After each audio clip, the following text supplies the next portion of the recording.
Hi, you join me today at the Glebe. It's a venue I fish a lot through the year because I live close by, and I'm here today to show you the way I fish the feeder. Been fishing 20 minutes or so, and I'm just starting to catch a few fish. A bit hesitant early on, but constant throwing in with a feeder, it's beginning to get the fish confident. So the way I'm fishing the feeder today, and the way I normally go about feeder fishing on the Glebe, is remember the method's not allowed here, which is unusual. Most venues in the country allow the method, which I really enjoy fishing, but I have to go elsewhere to do that. So it's a different rule in that you have to use a 20-inch hook length, and it's got to be a sliding rig as well.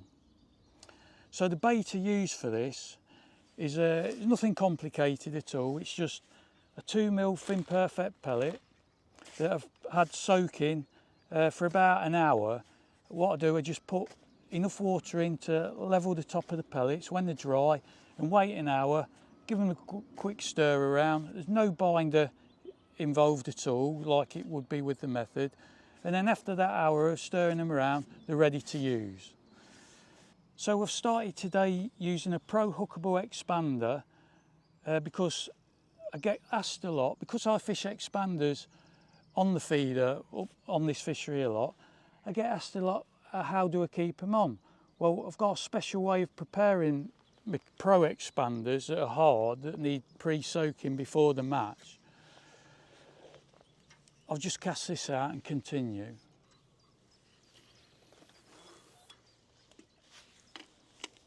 And the way I do that is by putting the 4mm Pro expanders in a flask of cold water with half a dozen ice cubes in there. And I do that just before I leave the house. And in the time it takes me to get to the venue and draw my peg and start setting up, they've got soft and they're ready to use. So as soon as I get to my peg, all I do is loosen the top of my flask, and then I've already done it, and just empty the flask of the water. The ice cubes are still in there, you can hear them rattling about, and so are my expanders. It just gets rid of the water so you're not over soaking the expanders. As long as they're soft all the way through, that's the time to get rid of the water. And I just keep my expanders in there and just put a few in my bait tub there so that they're ready to use. And I'll use them up.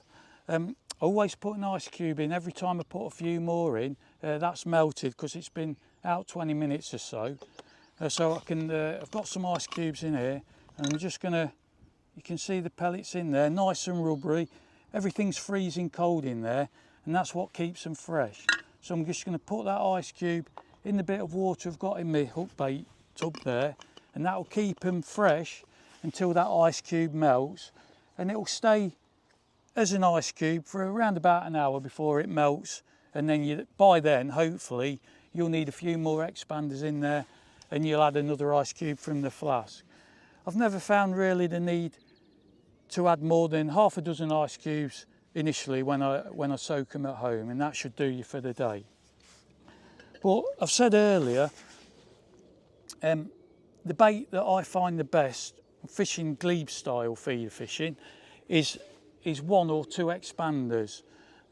Obviously for 2 expanders you need a hair rig I use a 19mm hair with a bait stop on the end, and that's just the right length of hair to hook 2 4mm expanders on it after they've expanded.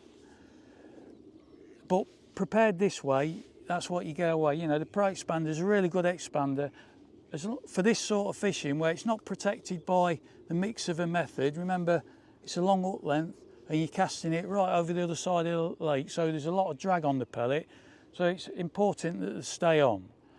But I get no problem with them staying on, fishing it this way with the ice cube method.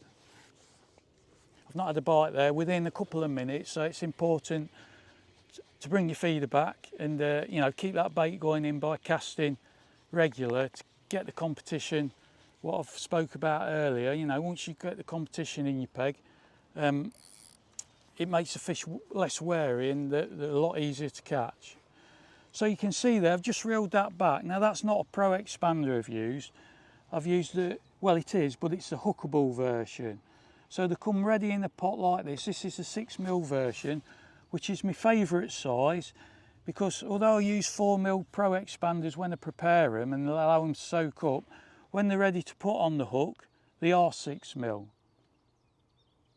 So with these ready hookables, they're already 6mm. They've been prepared in a way whereas they're soft right through and they're very easy. Rather than quick stop them on, I prefer to just hook them on with a size 16 kkh hook, and rather than bury all the hook inside them, just got a bit of rubbish on there from the previous cast.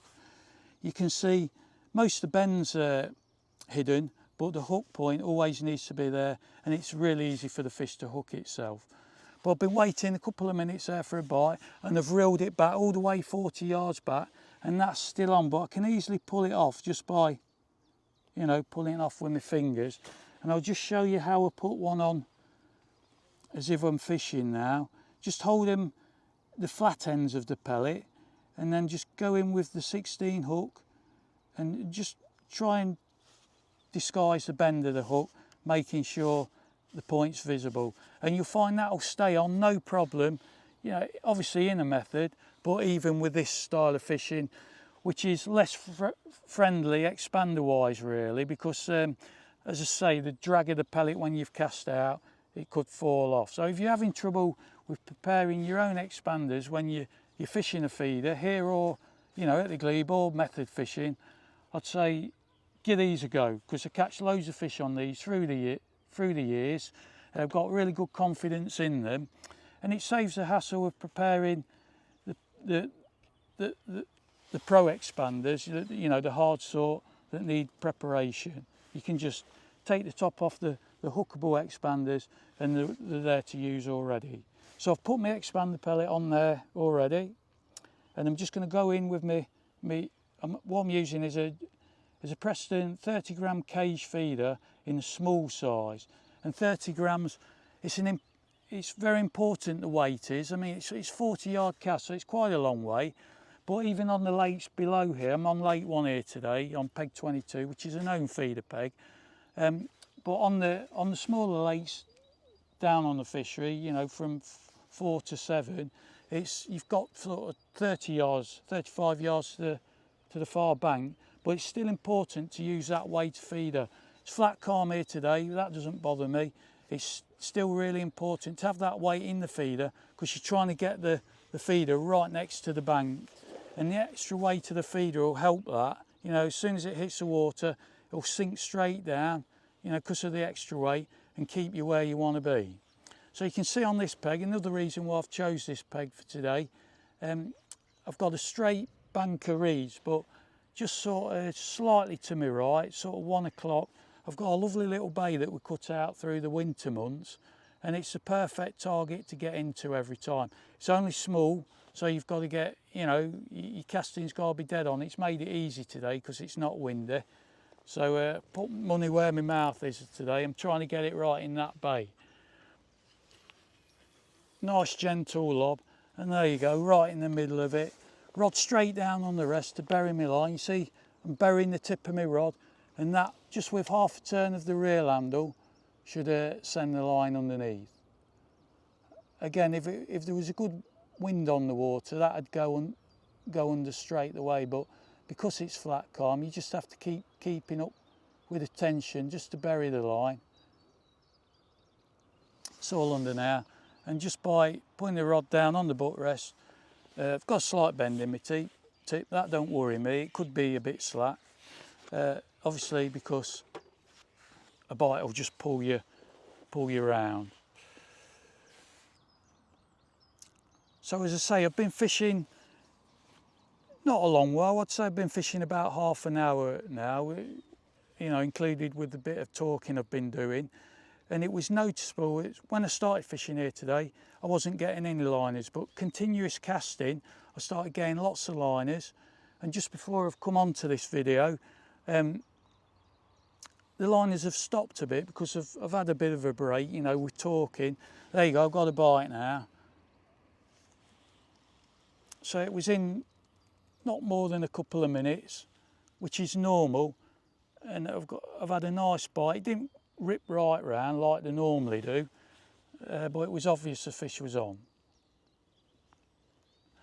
But it really is important, you know, rather than timing your cast is the main thing, as well as accuracy. You've got to be consistently good at getting it in that bay, or you know, whatever feature you've got, even if it's straight bank of weed, you've got to get right next to it. And by doing that consistently, you get the number of fish in a tight area, you know, building the bait up in that area that makes the fish confident, you know, to get a fish on most casts through the day. So it's kited off to my right, so I'm just keeping the rod low. It's definitely hooked in the mouth. I can tell the way that the fish is shaking its head, and it's just a steady pumping action, if you like, by keeping the rod low. That doesn't make the fish tear off, and it can come in quite easily. It's quite a good fish, this is, but there's feels of things.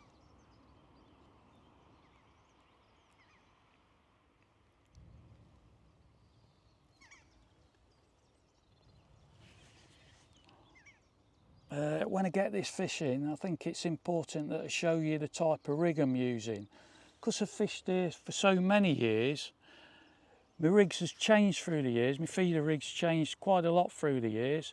At one time, before the sad passing of Roy, you could use any rig. You know, you could use a fixed rig or an inline rig, you know, whatever you preferred. And I always preferred a fixed rig, although it wasn't fish friendly. I thought the bolt action effect against the feeder, you know, caught me more fish.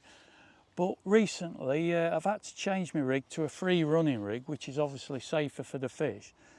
But if anything, I think it's more effective than my old fixed rig.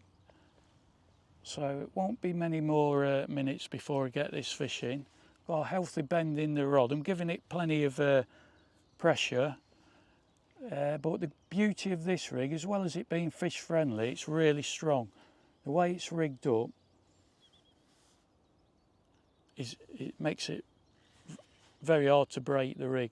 Even when you get caught over on the far bank vegetation, you know, if you're not fishing, if you're not getting caught on the far bank at the Glebe when you're feeder fishing, you're not fishing tight enough. Because you're fishing a 20-inch hook length, the odds are that through the day you're going to get stuck on the island, you know, just with the action of the hook length going that bit further than the feeder. But as I was saying, if you do get stuck on the island with this type of rig, you know, even if you have to get up off your box and walk behind you with the drag on the reel tightened right up, you're going to, there's a good chance you're going to get your rig back plus whatever it was hooked against. So although I'm being quite easy on this fish, which looks to be like a ghost here, so it's a nice fish, you know, I could give it more pressure if needed. But because I'm not in the match today, I'm not fishing for speed or trying to get a big weight. It's just really to show you the way I tackle feeder fishing at the Glebe. So it looks like a ghost carp of about £6.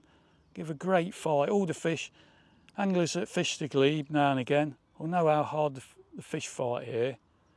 So your kit needs to be up to the job, and focusing on the knots is one of the main things.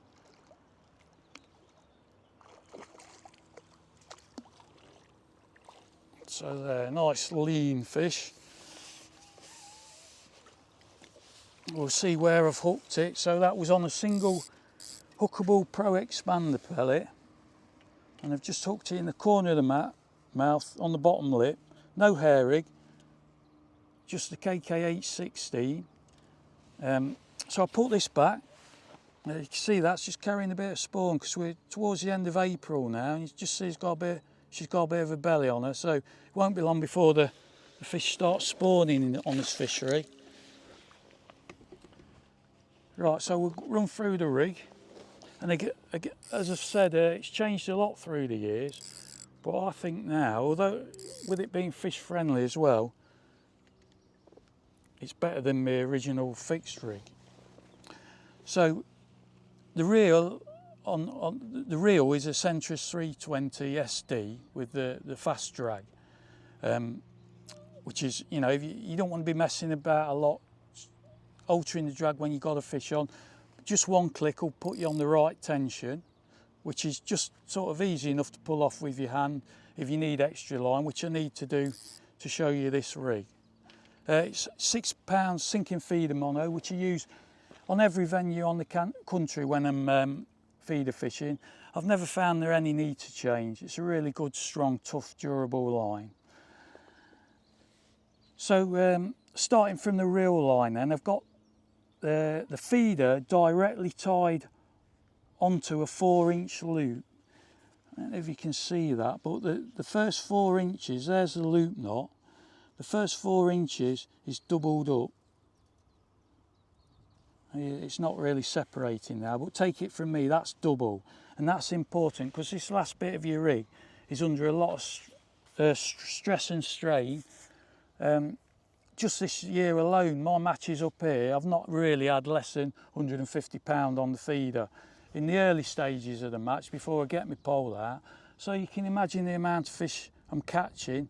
You know, fish like that, every other chuck, puts tremendous strain on your gear, so it needs to be strong. So the way I've tied my feeder on there, on this double line, is I've not actually tied it.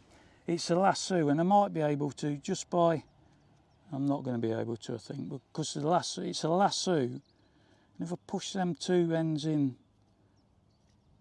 together, there you go. You can see the lasso opening out there. Not sure if you can see that.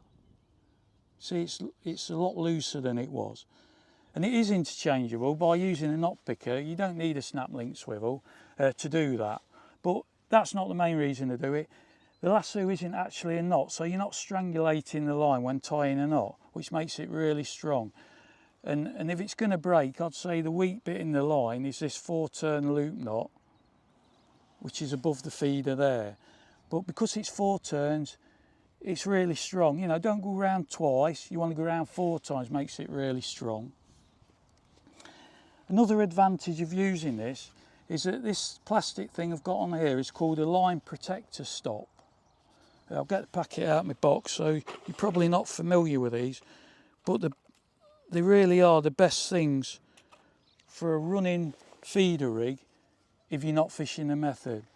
So there they are there. They come the 6 in a pack, and they come on a pull wire. So they're dead easy to pull. Once you've tied your loop, I'll start again how to rig the feeder up. So first of all, without a loop, you put a size 10 snap link swivel on your line. You can see that'll come off that, and it will even pass over the loop knot, and that's important. It needs to be free running. The feeder's not free running, although you can rig it up like that, but this is a better way, because you'll find the weight of the feeder running up and down the line a lot on a lot of fish. Sooner or later it's going to go if you're catching a lot of fish. I know that from experience. So what I prefer to do is have the hook length slide in, but it's important that it's got to be on this line protector stop. So the first thing you do then, before you tie the loop, is slide that size 10 snap link swivel up your line, so it's all the way up there, you've not got to worry about it. And then you need to tie your 4-inch loop with a 4-turn loop knot. Once you've done that, you get the end of the loop, this is before you tie your feeder on, and pull one of these line protector stops on. Pull that up, all the way up to the knot. That won't actually slip above the knot. Well, it might do with pressure. Actually, it does do with pressure, because I'm going to tell you something else about that in a minute. And then what you got to do with the open end of the loop, you can lasso on your feeder. There's no snap link swivel on that. The more snap link swivels you've got on your rig, then the more chance of getting broken, because the line now and again will wrap around that snap link swivel. You've probably had it yourself if you've been fishing up here using them, and you'll get broke on the metal against the line. You know, it's quite hard, and continuous strain will get broke on that. Again, I know that by experience. So then once you've you've lassoed your feeder on, that can your line protector stop can slip back down onto the loop of the feeder, and then you can do the same with the snap link swivel. It easily slides over that loop knot, which is really important, and then that just rests right on the protector. You'll see these protector stops are made with a tapered end that accommodates a swivel, and the rest of it is threaded on your line, obviously, and butts up against your feeder. And what that does is, when you've got a fish on, you can see, if I hold it all under tension, it's the neatest rig you can use, because although there's a lot of pressure on there, the eye of the swivel isn't actually on your line, it's on the tapered sleeve of the soft plastic protector knot. So, you know, you can pull that as hard as you can and it's not going to break. Probably the weakest link in the whole rig is this loop knot here, and that's been tied on with exactly the same knot as the 4-turn loop knot there, obviously on 019 power line, which is the go-to sort of hook length line and diameter that are used for me feeder fishing at the Glebe. So you can see there, I'll just demonstrate again, it's important, because fishery rules have changed here slightly, it's got to be a running rig. So you can see there, just say something happens, a disaster if you like, that your line's broke while you're playing a fish, you know, if the feeder was fixed, then the poor fish is going to be running around with a fixed feeder if you've decided to set up that way. But with this sort of rig, this free running rig, your swivel just comes off the protector stop and it easily slides over the hook length knot, and the fish can just take the hook length and swim free. It's not actually attached to the feeder. And if that's happened, by the time you've got when you're playing a fish, you know, under normal circumstances, when you're playing a fish, the swivel isn't even travelling on your line. It's actually resting on the protector stop, and it's not interfering with the line in any way. It's just resting on that protector stop and not weakening the line in any way, regardless of how many fish you're catching. So with all that said, I'm going to bait up again and chuck it out for another nice fish. So I'll just go through the baiting up sequence, really easy. Rather than using quick stops, I've gone off them a bit, or bait stops as we call them these days.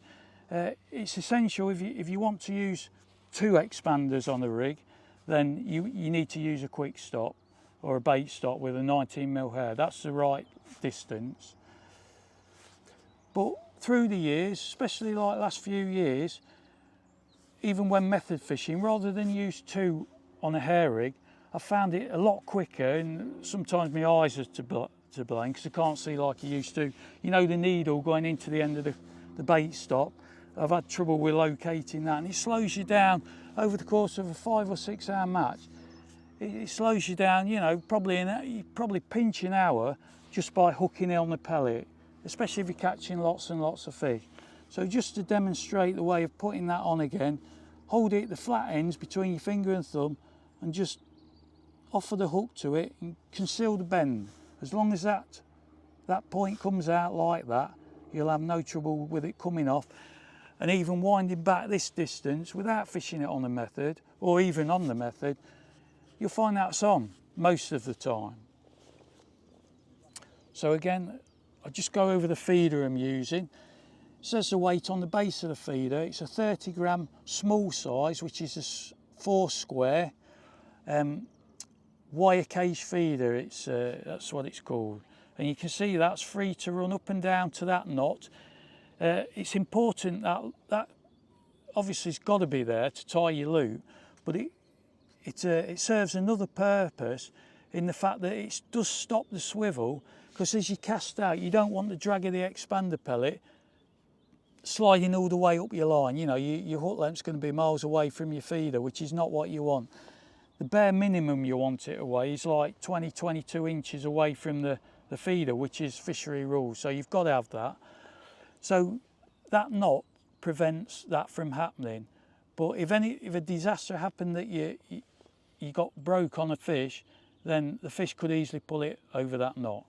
Don't go, you know, putting more float stops or feeder stops above the line. You know, that wouldn't be allowed at the Glebe, but a knot is. As long as that's a size 10 swivel or bigger, then you'll find, you know, that'll go easily over your hook, your loop knot. And, you know, the power of a fish will easily take that over and it will swim free. So just to load up the feeder then before I cast out, the time I've been talking is slowing my peg down. You know, I've already mentioned constantly casting in. 4 minutes is long enough, you have to wait. Now the water's warmed up, I'd say it's around about 15 degrees, so the fish want something to eat now. So it just wants burying in the pellets. Never squeeze them on too hard. And what a lot of anglers probably won't know is that it's quite amazing how you can adjust the amount of feed in a cage feeder. You can put up to 1/3 more on than the feeder will take if you load it, you know, if you put plenty in, but load it soft. But, you know, in colder times, you can put like 3/4 of a feeder full on. So, you know, you can nearly double the amount of stuff you can get in a cage feeder just by the way you load it. And you never need to squeeze it in hard. You know, once that bait starts wanting to come out the cage of the feeder, that grips it. So it's not going to come out on any strength of cast. So again, I'm aiming for that. I don't know if you can pick it up on the phone, on the camera, but it's only a tiny bay I'm looking at. It's no wider than a yard, but I'm consistently getting in there every time, which is really important to get these fish competing against the others in there, you know, to get at this bait, which makes you get big weights here at the Glebe.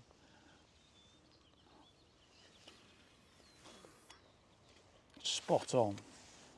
You know when you've made a good cast, I don't know if you've seen that then, but you can obviously see the feeder land and then you can see the pellet land right after it, you know, just apart from your feeder.